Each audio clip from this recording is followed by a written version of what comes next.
Hello students. और हम लोग प्रश्नावली 7.2 का अब प्रश्न क्रमांक 3 हल करेंगे। तो आपको बड़े ही धैर्य के साथ में देखना है। एक बार देखने के बाद आप इसे खुद से प्रैक्टिस करिए और जितना ज़्यादा आपका अभ्यास होगा उतना ही आप बहुत अच्छे से सीख पाएंगे। ठीक है, तो चलिए स्टार्ट करते हैं। सबसे पहले हम प्रश्न पढ़ते हैं। ABC एक समद्विबाहु त्रिभुज है। समद्विबाहु त्रिभुज आप समझते हैं जिसकी दो भुजाएं समान होती हैं और तीसरी भुजा असमान होती है। ठीक है, इसमें आगे लिखा है जिसमें बराबर भुजाओं AC और AB। तो इसका मतलब ये है कि क्वेश्चन में हमें हिंट दे रहे हैं कि जो बराबर भुजाएं हैं वो AC है और AB है।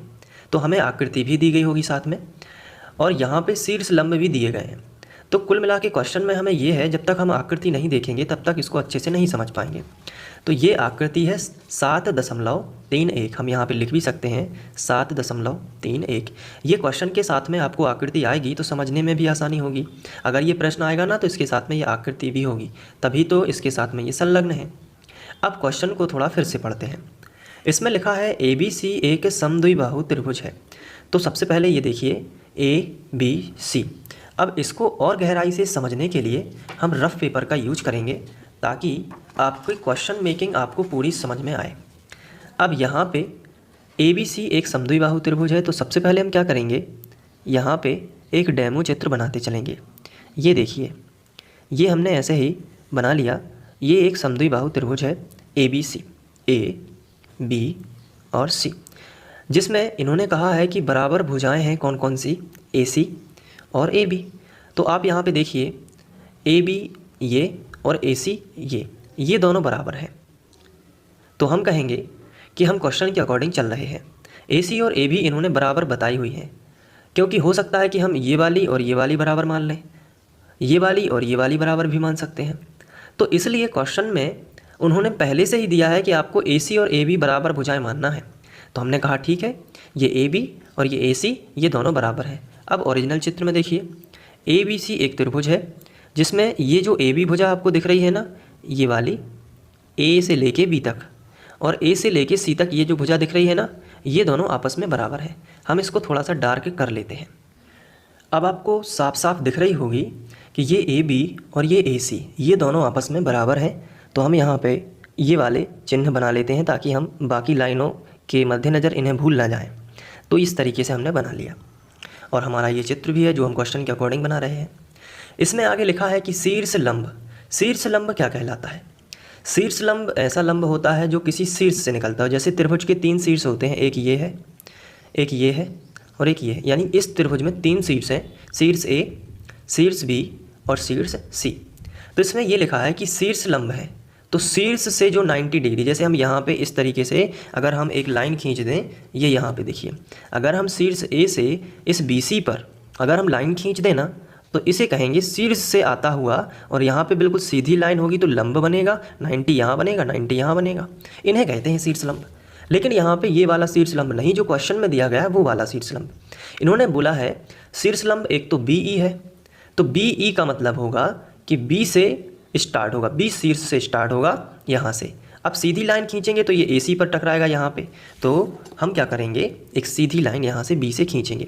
तो ये देखिए, ये शीर्ष लंब हो गया, शीर्ष से आता हुआ यहाँ पे ये शीर्ष लंब। अब लंब का मतलब होता है ये AC पर लंब है, तो यहाँ भी 90 बनेगा और इस तरफ भी 90 बनेगा। बनेगा कि नहीं बनेगा? क्योंकि शीर्ष से आया है लेकिन लंब है। लंब शब्द का मतलब गणित में हमेशा 90 अंश होता है। तो ये B और यहाँ पे चूंकि BE नाम है ना इस शीर्ष लंब का, तो B से स्टार्ट होगा, तो यहाँ पे क्या नाम देना पड़ेगा, E। तो अब आप ओरिजिनल चित्र में देख सकते हैं ये BE हमें शीर्ष लंब दिया गया है। साथ में CF भी है, तो C से स्टार्ट होगा, ये देखिए C से स्टार्ट होगा और AB पर लंब होगा, तो ये CF हम इसे नाम देंगे। ये भी लंब है तो यहाँ भी 90 होगा, यहाँ भी 90 होगा। अब यहाँ पे ये शीर्ष लंब खींचे गए हैं। आकृति में देखिए, आकृति में हम शुरू से ही देख रहे हैं। आगे लिखा है दर्शाइए कि ये शीर्ष लंब बराबर है। हमें ये प्रूफ करना है, ये दिखाना है, ये सिद्ध करना है कि ये जो BE है, ये BE जो रेखा है और ये जो CF है, ये दोनों आपस में बराबर हैं कि नहीं, ये वाला इसके बराबर है कि नहीं, ये दिखाना है। BE शीर्ष लंब जो है BE और ये जो CF है ये CF, ये आपस में दोनों बराबर हैं कि नहीं, ये दोनों रेखाएं आपस में बराबर हैं कि नहीं, ये हमें दिखाना है। तो चलिए स्टार्ट करते हैं। ये तो हमने क्वेश्चन को गहराई से समझा। अब हम दिया है, सबसे पहले लिखते हैं जो हमें दिया होता है। तो तो हेडिंग लगा ली, दिया है। अब इसमें त्रिभुज ABC एक समद्विबाहु त्रिभुज है जिसमें AB बराबर भुजाओं AC और AB पर, तो बराबर कौन सी भुजाएं हैं, AC और AB। तो हम डायरेक्ट ये भी लिख सकते हैं कि त्रिभुज ABC एक समद्विबाहु त्रिभुज है, और हमने इस तरीके से लिखा त्रिभुज ABC एक समद्विबाहु त्रिभुज है जिसमें AC बराबर AB, क्योंकि बराबर भुजाएं कौन सी हैं, AC और AB। तो हम यहाँ पे एक बहुत ही महत्वपूर्ण पॉइंट लिखेंगे, AC बराबर है AB, यही हमें ज़रूरी है। अब इसके बाद साथ में हमें शीर्षलंब BE और CF दिए गए हैं, तो ये है शीर्षलंब, ठीक है। तो इनको हम ना भी लिखें तो भी चल जाएगा, लेकिन दर्शाना क्या है कि ये शीर्षलंब बराबर है। तो हम यहाँ पे लिखेंगे, हम एक छोटा जो है पॉइंट लिख लेते हैं, काय को उसको छोड़े, वो कौन सा है, BE और CF शीर्षलंब है। तो हम यहाँ पे लिखेंगे BE CF शीर्षलंब है, शीर्षलंब है, ठीक है। ये हमने लिख लिया, लेकिन सिद्ध करना है, दर्शाना क्या है कि ये बराबर है। तो हम अब हेडिंग लगाएंगे सिद्ध करना है, और इसमें हम लिखेंगे ये दोनों शीर्षलंब बराबर हैं कि नहीं। तो हमें दिखाना है कि जो BE है ये किसके बराबर होगा, CF के बराबर, ये हमें दिखाना है। चलिए ठीक है, इतना हमने कर लिया। अब हम आगे बढ़ते हैं, उपपत्ति अब हेडिंग डाल लेते हैं। और आपको पता होना चाहिए कि हमें उपपत्ति कब हेडिंग डालनी होती है, जब हमें कुछ सिद्ध करना हो, ठीक है। ये हमेशा याद रखिए, अगर सिद्ध करने के लिए नहीं बोला गया है तो आप उपपत्ति मत लिखिए, डायरेक्ट ही स्टार्ट कीजिए त्रिभुज, ठीक है। ये छोटी सी बात है जो आपको मैंने बताई यहाँ पे। अब उपपत्ति में हमें जो सिद्ध करना है हम उसी से रिलेटेड त्रिभुज लेंगे। जैसे हमें सिद्ध करना है BE और CF, तो हमें एक ऐसा त्रिभुज लेना होगा जिसमें BE शामिल हो और त्रिभुज भी बन जाए। तो BE को हम पहले सिलेक्ट करेंगे, ये हो गया BE। अब अगर हम इस त्रिभुज की कल्पना करें BEA, ये देखिए, इसको मैं अलग तरीके से आपको दिखाता हूँ, तो आपको कुछ डार्क दिख रहा होगा, ये देखिए BEA। अब इसमें अगर हम त्रिभुज पूरा समझें, ये देखिए मैं छायांकित कर देता हूँ, ये BEA त्रिभुज पूरा मैंने छायांकित कर दिया है। अभी भी ना आया हो समझ में, तो इसको मैं यहाँ पे आपको बना के बताता हूँ। ये देखिए यहाँ पे दो त्रिभुज बनेंगे, पहला मैं बना देता हूँ, यहाँ पे B है, यहाँ पे A है, और इसको थोड़ा सा आगे बढ़ाते हैं, यहाँ पे E है, और इसको ऐसे मिला देते हैं। ये वाला त्रिभुज आप देखिए। अब इसको देखिए और यहाँ पे देखिए, क्या आपको कुछ अंतर लग रहा है ना। BEA ये निकाल लिया, मतलब इस त्रिभुज से हमने ये त्रिभुज निकाल लिया है। तो ये त्रिभुज हमें लेना है, और दूसरा कौन सा लेना है जिसमें हमारा CF आ जाए। यहाँ पे थोड़ा सा यहाँ पे मिस्टेक है, यहाँ पे D नहीं हो, CF होगा, ठीक है, ये आप थोड़ा ध्यान रखिए। तो अब हमें ऐसा त्रिभुज लेना है जिसमें CF आ जाए। तो ये देखिए CF, तो ये है, सेलेक्ट किया। तो अब इसमें ये वाला त्रिभुज CFA, ये देखिए CFA, ये वाला त्रिभुज आप देख रहे होंगे, तो ये हम लेंगे। अच्छा, हमें ये भी ध्यान रखना है कि हमारा A उभयनिष्ठ शीर्ष रहेगा, इस तरीके से त्रिभुज लेंगे हम। तो अब हम इसको भी अलग से बना लेते हैं। ये देखिए ये CF ऐसी लाइन है, तो हमने बिल्कुल वैसी लाइन खींची CF, ये देखिए C और F। इसके बाद A ऊपर है, तो हमने ऊपर ले गए, ये बना लिया A, ठीक है, और A को C से मिला दिया। ये देखिए, तो ये दो त्रिभुज हम लेंगे। अगर दोनों को एक साथ में रख देंगे तो कुछ इस तरीके से बनेगा, इसका बेस BC रहेगा, लेकिन हम अलग अलग समझ रहे हैं। तो हम ये दोनों त्रिभुज लेंगे, इसमें BE आ गया और CF आ गया, है ना। तो BE और CF दोनों आ गए। तो अब हम स्टार्ट करते हैं और हम अपने त्रिभुज लेंगे। तो हमने दोनों चित्रों को इस तरीके से रख लिया है। अब हम त्रिभुज लेंगे, आपको यहाँ पे भी समझना है, यहाँ पे भी समझना है, पूरे गहराई से आपको समझ में आ जाएगा, ठीक है। तो अब हम त्रिभुज ले लेते हैं। त्रिभुज BEA और दूसरा त्रिभुज कौन सा है, CFA।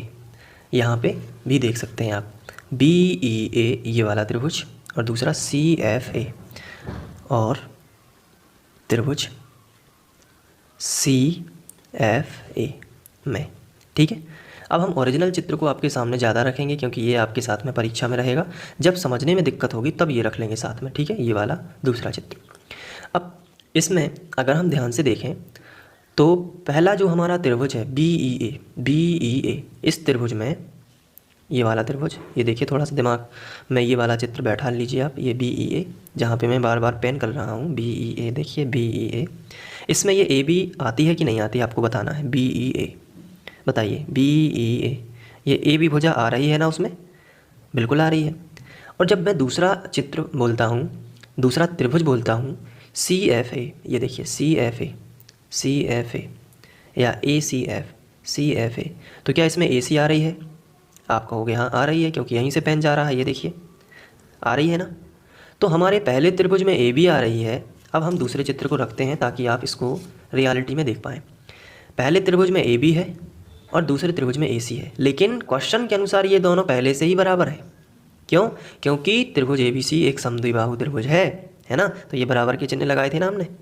तो AB AC के बराबर है, तो दोनों त्रिभुजों में पहली समानता है कि ये वाली भुजा इस वाली भुजा के बराबर है। तो हम लिखेंगे दोनों त्रिभुजों में AB बराबर क्या है?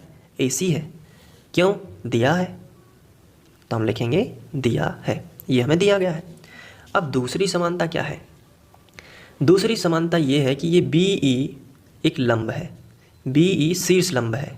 क्वेश्चन में लिखा है कि BE और CF क्या है? शीर्ष लंब है। तो लंब का मतलब क्या होगा? ये BE इस वाली भुजा पे, अगर हम चित्र में देखें कि ये BE इस AC भुजा पर क्या कर रहा है? लंब डाल रहा है। तो ये भी BE यहाँ पे क्या बनाएगा? 90 डिग्री। और CF भी AB भुजा पर क्या कर रहा है? लंब डाल रहा है। तो यहाँ पे आप देखिए ये बनेगा, तो ये भी 90 बनेगा। तो अगर हम दोनों चित्रों को अलग अलग देखें, अगर आपकी कल्पना शक्ति थोड़ी सी तेज़ है, तो आप इसी में देख सकते हैं कि हमारा जो त्रिभुज है ABE, इसमें यहाँ पे 90 बनेगा, और दूसरा त्रिभुज CFA है, इसमें यहाँ पे 90 बनेगा।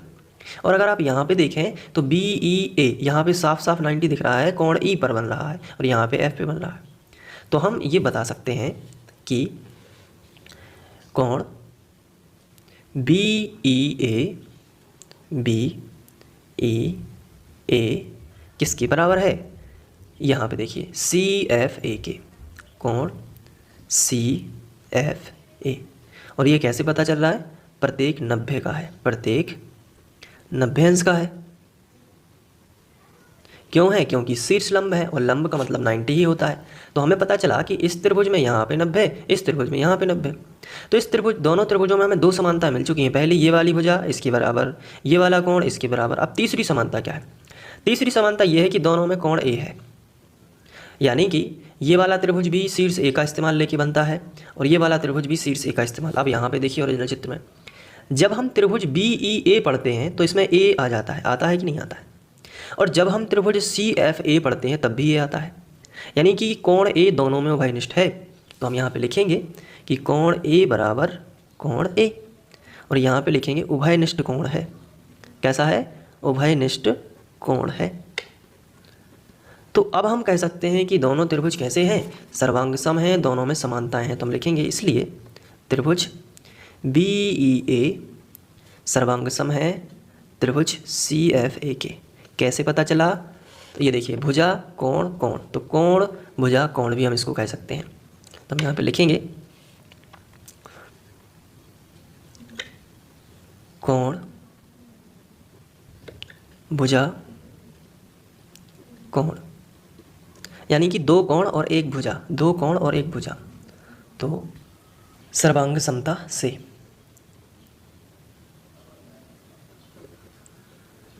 तो जब ये सर्वांग सम है तो इनके संगत अवयव कौन कौन से होंगे? अगर हम इन दोनों चित्रों की बात करें तो ये इसके बराबर हो गया, ये इसके बराबर हो गया, ये इसके बराबर, तो इस हिसाब से ये भी इसके बराबर हो जाएगा।